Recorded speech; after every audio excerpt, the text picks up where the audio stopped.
it's difficult for them. So you can lift them and you can put pillow on their left side. So slightly tilted towards the Qibla, your whole body. Right? So the whole body towards the Qibla like this, and you can put pillow on that side. The second way, the second method, this is all from the hadith of the Prophet ﷺ, is you put your feet towards the Qibla, so the other way, feet towards the Qibla, and you slightly raise their head. You put a pillow in the back, and you raise their head in this way. This is what you should do. And what else should you do? What should we recite? When somebody wants to pass away, should we recite the Quran? Should we make dua? Because sometimes people might start talking. Right? That person is about to pass away. You worry about what happened in the markets today, what happened in the news today, what happened in the media today, what happened in that country today, and you causing distress to that person. So what should we do at that time? In the hadith of M.U.B.K sallallahu alayhi wa sallam, first of all he said, "Uhduru mawtakum." When somebody is passing away, make it a practice, make it a point in your life that you're present at that time. Witness this, because it will wake you up. It's going to take you away from all the deception that you're involved in. All the worldly glamour you're stuck in is going to remind you of the reality that this is going to happen to me too. So when somebody's about to pass away and you're able to be present, then go at that time and witness this. And وَحْضُرُوا مَوْتَاكُمْ وَلَقِّنُوهُمْ بِلَا إِلَهَ إِلَّا اللَّهِ, and make talqeen. Now what does talqeen mean? Make talqeen, remind them, encourage them to recite La ilaha illallah. But don't command them. Don't say, hey, recite that, because you don't know. That person could be in a lot of pain. Because the Prophet ﷺ, he said in the hadith, that person who is last saying is La ilaha illallah, he'll enter into the paradise. This is a hadith of M.U.B.K sallallahu alayhi wa sallam. So don't command that person. So when I spoke about this few Jummahs back, somebody said, now how can you tell that person, what do you mean, what's the difference between commanding and encouraging? So there's a difference.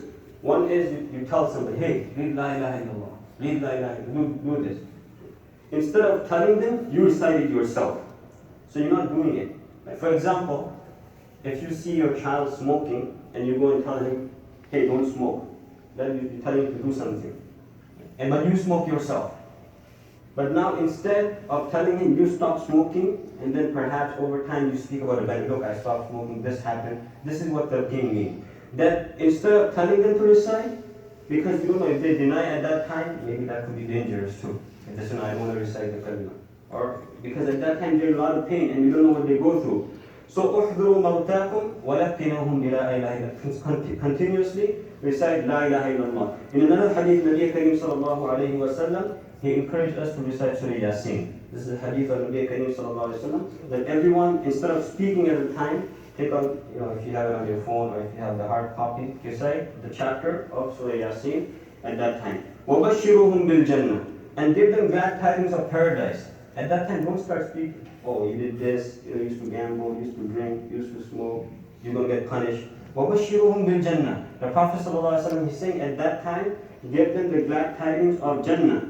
Because فَإِنَّ الْحَلِيمَ مِنَ الرِّجَالِ وَالنِّسَاءِ يَتَحَيَّرُ عِنْدَ ذَلِكَ الْمَسْرَةِ. That even the pious people at that time, they're in agony and they're in pain. It's difficult at that time.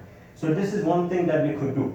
Now, when the person passes away, another thing that we should do, and the Prophet ﷺ, he did this to one of the Sahabi, is if their eyes are open and you're able to shut them, then this is the Sunnah of Nabi. This is what the Prophet ﷺ did. Because if somebody's eyes are open, they could be spooky, or maybe somebody might get scared, you might instill fear in them. So if you see the eyes are open, then you should shut them. And I'll cover just different points as they come along, and we'll try and cover everything till burial. Somebody recited La ilaha illallah, then he started talking about something else. Yes, so if they recited La ilaha illallah and then they start talking about some other stuff, then again you should give them talqeen. You should encourage them, you should start reciting the kalima to try to make sure that that person's last thing in this world is the kalima La ilaha illallah Muhammadur Rasulullah. So this is